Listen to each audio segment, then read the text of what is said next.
In a quiet village stood a modest clay house, surrounded by mango trees and a small garden that had once been the pride of the family. In that house lived Abdul Karim and his wife, Amena Khatun. They were simple people who had spent their whole lives working the land, saving every coin, and pouring all their love into raising their 4 sons, Rashed, Masood, Kamal, and Sohel. When the boys were young, the house was always alive with laughter.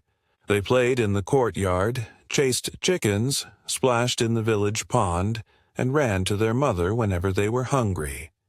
Karim often sat under the banyan tree, watching them with pride, whispering to himself, "These 4 sons will be my strength when I grow old. They will hold me when my body fails. They will be my light in the evening of life." Amina believed the same. She would hold their small heads in her lap, oil their hair, and think, "My children will never let me suffer. We have given them everything, and they will give us love when we cannot stand on our own. But time has a way of changing people." The first shift came when Rashed, the eldest, married. At first, everything seemed normal. He still ate his mother's cooking, still listened to his father's advice. But slowly, whispers began in the house. His wife didn't like the simple clay walls, the shared meals, the lack of privacy. She wanted their own place. One evening, when Amina served dinner, Rashed said quietly, "Mom, from tomorrow I will eat separately with my wife. She does not feel comfortable sitting here with everyone." Amina froze. For years, her family had always sat in a circle, eating from the same dishes. Tears filled her eyes, but she swallowed her pain. "As you wish, my son," she said softly. Karim looked at his eldest with disappointment, but he said nothing. He thought, "It's just the beginning. Maybe he will change." But Rashed did not change. Soon, he and his wife moved to a rented house in the bazaar, promising to visit often. Weeks passed, then months. The visits grew rare. Then Masood, the second son, married. He followed the path of his elder brother. His wife, too, demanded distance, more privacy, less connection to the old parents. Within a year, Masood also left the house, building a small tin shed on another piece of land. The once lively house began to feel empty. Only 2 sons remained, Kamal and Sohel. They still laughed, still cared for their parents, but even they began to dream of independence. Kamal married next. He was softer, kinder, but under the influence of his wife, he too started pulling away. "Dad," he said one night, "you don't understand. Young couples need space. We can't always live like this all together. I will take care of you, don't worry. But I need to move." Karim's hands trembled as he held his prayer beads. "Son, we are not asking for much. Just your presence. Just a little love in this old house." But Kamal looked away. "It's not that simple, Dad." Finally, Sohel, the youngest, married. He was the most beloved, the one Amina had always trusted would never leave. For a while he stayed, but slowly his wife too began to whisper, "Your brothers have all left. Why should we be the only ones trapped here? Don't you care about my happiness?" Sohel's heart was torn, but eventually he too gave in. "Mom, Dad, I love you, but I must go where my wife goes." That night, after Sohel left, Amina sat in the courtyard, staring at the empty rooms. The walls echoed with silence. The clay floors that had once shaken with the footsteps of children now felt like hollow earth. She whispered, "Oh God, why did you give me children? only to take them away from my side. Karim sat beside her, his shoulders heavy. We gave them our blood, our sweat, our entire lives, and now they cannot even give us a drop of their time. Years passed. The parents grew older. Their backs bent, their eyesight dimmed, their hands shook. But none of the 4 sons came to live with them. They would visit once in a while, bringing gifts on holidays, staying only for an hour, speaking politely, but leaving quickly. Sometimes villagers would whisper, "Those 4 brothers. None of them live with their parents. How heartless." Karim would lower his head in shame. Amina would wipe her tears silently. One winter night, Karim fell ill. He had a fever and could not stand. Amina tried to call the sons. She sent word, through neighbors. But none of them came immediately. Each had excuses: work, business, children. "We will come tomorrow, Mom," they said. But tomorrow never came. Karim lay on his bed, shivering, whispering, "Where are my sons?" Amina held his hand and cried, "They will come, they must come." But when Karim finally took his last breath, only Amina was beside him. None of the sons arrived in time. His funeral was attended by neighbors and strangers, but his own blood was absent.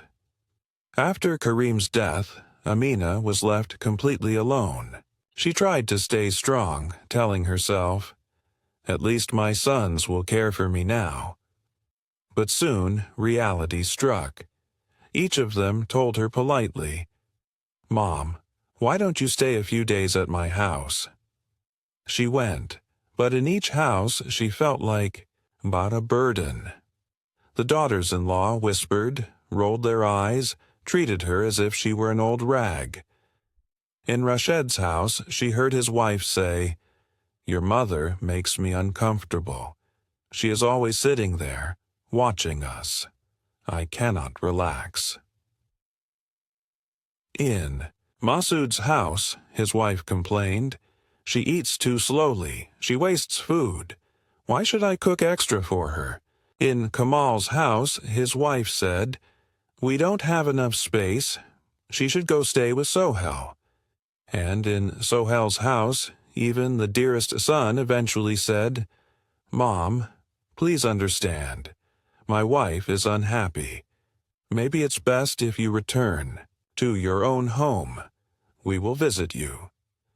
That night, Amina packed her small bag, filled with nothing but 2 simple saris and her prayer mat. She walked back to the empty clay house where the wind howled through the broken windows. She lit a small lamp and whispered, "So this is what motherhood means. To give everything and receive nothing." Her health declined. She grew weaker each month. The neighbors tried to help, bringing food, checking on her, but inside Amina carried a wound deeper than any illness, the wound of being abandoned by her own flesh and blood. One evening, as the sun set behind the fields, she sat alone in the courtyard, her frail hands trembling over her prayer beads. She whispered to herself, "Children are like shadows. When the sun is bright, they follow you everywhere, but when the darkness comes, they disappear." And tears ran down her wrinkled cheeks, falling on the dry earth as if even the soil mourned with her. The days turned into weeks, and the weeks into months. Amina lived in the old clay house by herself.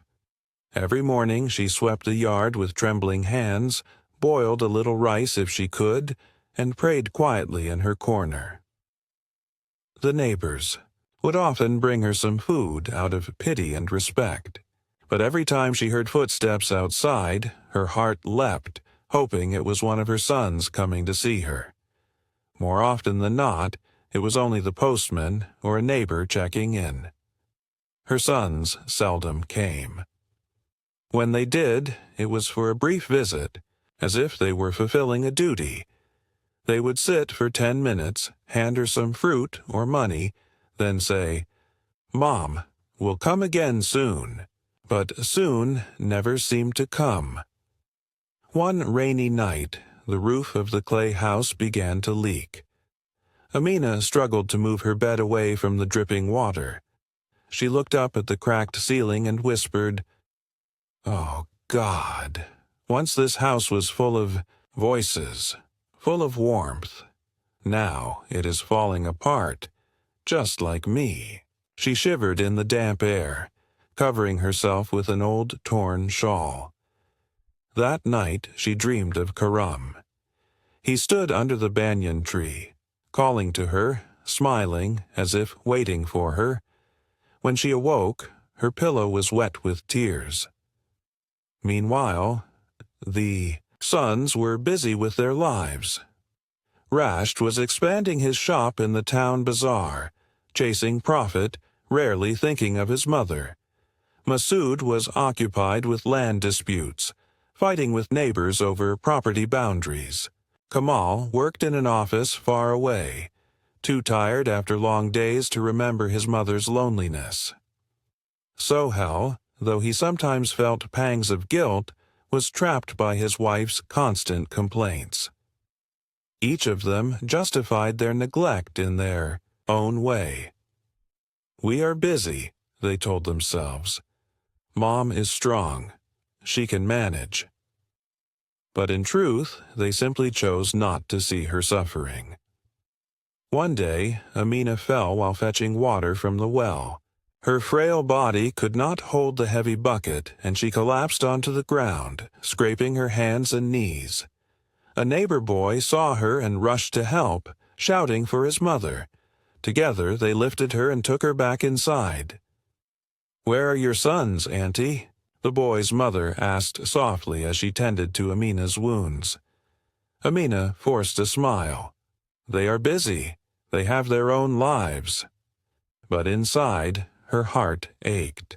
She wanted to scream, "I gave them everything, and now, in my weakest moment, they are nowhere to be found." Days later, Rashid came to visit, but only because he wanted to discuss property matters. "Mom," he said firmly, "I think it's best if we divide Dad's land properly now. It will avoid conflict later." Amina looked at him with disbelief. "You came here for land? Not to ask about my health, not to spend a night with me, but to talk about property?" Rashid avoided her eyes. "It's important, Mom. You know how these things can cause problems between brothers." Her voice broke as she whispered, "Your father's grave is still fresh in the earth, and already you fight over land. Have you no shame?" But Rashid stayed silent. His silence was the answer. Masood visited next, but his words were no better.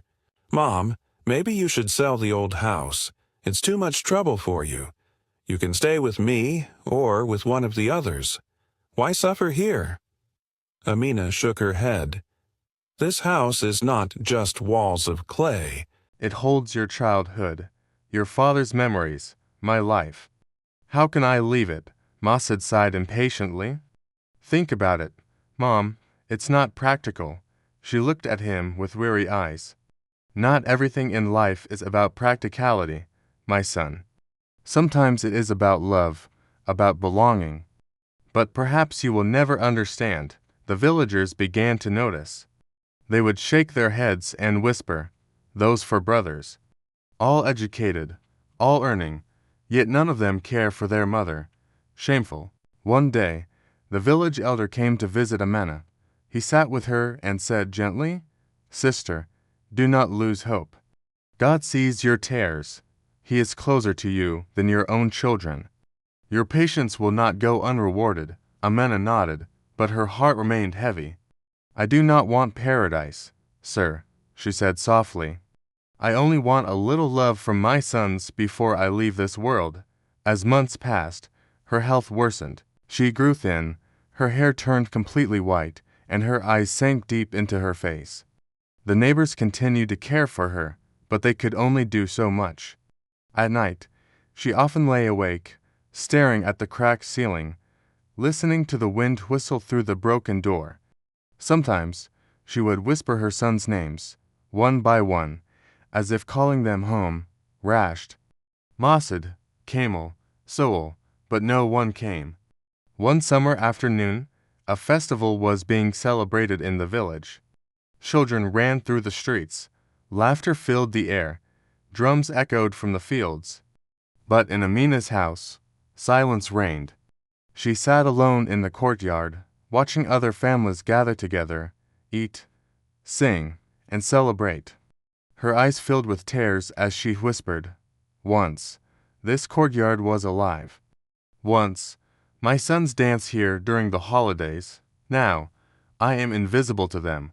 She pulled her old shawl tighter around her shoulders and prayed, "O God, if my children cannot see my worth in this life, then let them at least remember me with regret when I am gone." And so, the days passed, one blending into another, like fading colors on an old cloth. Amina's body weakened, but her longing for her sons never faded. It was the one flame that continued to burn, even as her strength drained away. She often wondered, will they only remember me when it is too late? Will they cry at my grave? When they could not wipe my tears in life, the rains returned once again.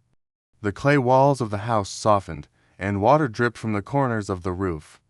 Amina sat on a straw mat, coughing violently, her frail body shivering from the dampness. The neighbors begged her to send word to her sons, but she only shook her head. "They are busy," she whispered weakly. "Why disturb them? I will manage." But deep inside, she knew she could not manage any more. One evening, she lit a tiny oil lamp. Its flame flickered against the cracked walls, casting long shadows across the room. She sat in silence, staring at the photograph of her husband on the wall. Karim's stern yet kind eyes looked down at her. She placed her wrinkled hand on the frame and whispered, "You left me too soon. Karim, if only you were here, perhaps the boys would have behaved differently. You held them together. Now I am nothing but a burden." Her voice broke, tears streamed down her cheeks. "I raised them, I gave them my youth, my strength, my love. And now they cannot give me even one night of peace." That night, she dreamt again. In her dream, she saw her four sons as little boys, running across the courtyard, laughing, calling, "Mom, Mom." Their small hands tugged at her sari, their innocent faces glowing with joy. She reached out to hold them, but they faded into mist, leaving her clutching at the air. She woke with a cry, her chest aching with emptiness. Meanwhile, in the outside world, her sons continued their lives, blind to her suffering. Rash was busy securing a bank loan for his shop expansion. He argued with officials, met suppliers, and stayed out late, coming home only to sleep. The thought of visiting his mother rarely crossed his mind. When it did, he brushed it aside. Tomorrow. "I'll go tomorrow," he told himself. Tomorrow never came. Masud became entangled in more land disputes. Greed drove him to courtrooms, where he shouted and fought over boundaries. He told himself he was protecting his inheritance, but in truth, he was feeding his pride. His mother's face came to him sometimes, but he quickly silenced the thought. Kamel lived far away in the city. He buried himself in files and papers, working overtime to climb the corporate ladder. He justified his absence by saying, "I'm earning. I'm making progress. Mom should be proud of me." But deep down, he knew money could never replace presence. Soul, the youngest, struggled the most. His wife often whispered, "Why waste time at your mother's? She doesn't need you. Think of your own children. Your brothers don't care, so why should you?" Torn between guilt and domestic pressure, Soul stayed away, visiting only on rare occasions. One winter morning, Amina collapsed. Her weak body could no longer bear the hunger and cold. The neighbors rushed to her side. "We must inform her sons." One cried. Word spread quickly. Within hours, all four brothers arrived, each from his own direction, each carrying guilt hidden beneath layers of excuses. When they entered the old clay house, they found their mother lying on her bed, pale and fragile, breathing heavily. Her eyes fluttered open, and for the first time in months, she saw all four of her sons together. A faint smile touched her lips. "You came," she whispered, her voice trembling. "At last, you came." Tears welled in Soul's eyes. He held her hand gently. "Mom, forgive us. We should have been here." Amina's thin fingers curled weakly around his. I waited for so long, I thought perhaps you had forgotten me." "No, Mom," Camel cried, his voice breaking. "We never forgot, we were just busy." Her lips trembled into a sad smile. "Busy?" "Yes, always busy. Too busy for your mother." The room fell silent. The oil lamp flickered, casting shadows on the walls, as if the house itself was listening. Masid broke down first. He fell to his knees beside the bed, weeping. "Mom, I fought for land, for property, but I lost sight of you. Forgive me." Rash lowered his head, ashamed. "I chased money, Mom, thinking it would bring happiness. But what happiness can exist without a mother's blessing?" Camel pressed his forehead against her feet, tears streaming. "I worked for success, for a better future. But what future is there if you are not with us?" Soul sobbed openly. "I let others influence me. I listened to my wife instead of my heart. Forgive me, Mom." Amina's eyes glistened with tears. For a moment, it felt as if her heart had been healed, just by their presence, just by their remorse. She raised a trembling hand, touching each of their faces. "My sons, I have no anger left, only love. I prayed for this day, to see you together once more, by my side. Do not cry. If you truly regret, then honor me by honoring each other. Do not let greed or pride tear you apart again." Her voice grew weaker. "And remember, no matter how high you rise, no matter how far you go, a mother's prayer is your greatest shelter." Her breathing slowed, her eyes closing gently. Gently, the brothers panicked, calling her name, shaking her shoulders, begging her to stay. But her final breath slipped away, like a candle flame blown out by the wind. Amena was gone. The silence that followed was unbearable. The four brothers sat around her still body, their sobs echoing through the old clay walls. The neighbors stood outside, watching silently, shaking their heads. "Now they cry," one whispered. "Now they realize what they lost." But where were these tears when she needed them? Inside, the brothers clung to their mother, broken, drowning in regret. For the first time, they truly understood the depth of their sin, not against society, not against tradition, but against the very heart that had given them life. The days after Amina's death were heavy with silence. The courtyard that once echoed with her soft voice now felt empty, hollow. The brothers organized her funeral, the entire village attending. People whispered among themselves, their eyes filled with pity and judgment. They neglected her while she lived, some said, and now they shed rivers of tears, others muttered. The brothers heard these whispers, each word like a knife cutting into their hearts. At the graveyard, as the soil covered Amina's body, Rash broke down. His hands shook as he threw handfuls of earth, his tears soaking the ground. "Mom, forgive me. I should have been your support, not your sorrow." Masid stood frozen, his lips trembling. The land he had fought so fiercely to defend now felt meaningless. "What use is this land if it cannot hold the one who gave us life?" he whispered. Camel's face was pale, his heart heavy with regret. All his earnings, all his promotions, all his success seemed hollow. "I built a house of stone, Mom," he muttered to himself, "but I could not protect the clay house where you waited for me." Soul wept openly, clutching the soil in his fists. "You asked only for love, Mom, and I failed even in that."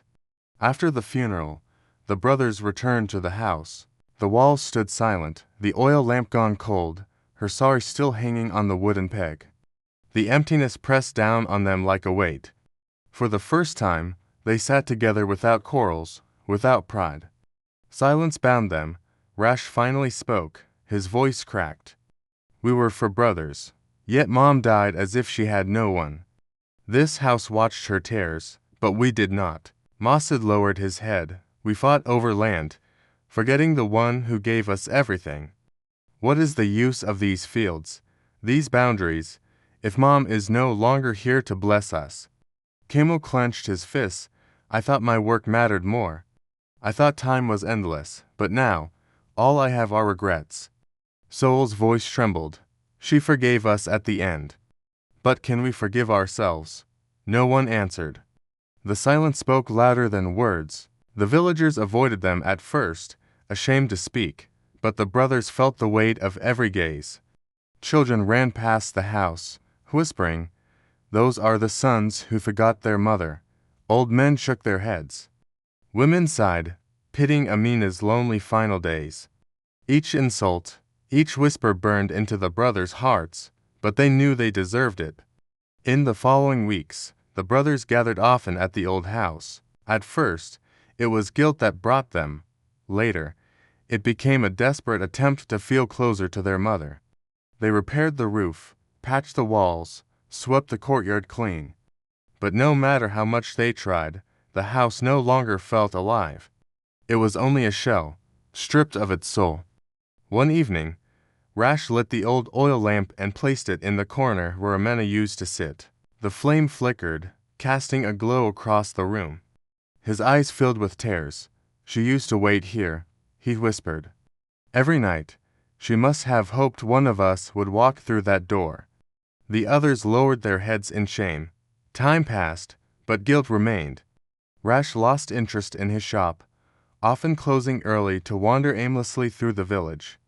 Masid abandoned his land disputes, realizing the futility of winning property while losing love. Camel, once obsessed with work, requested a transfer closer to home, no longer willing to sacrifice family for success.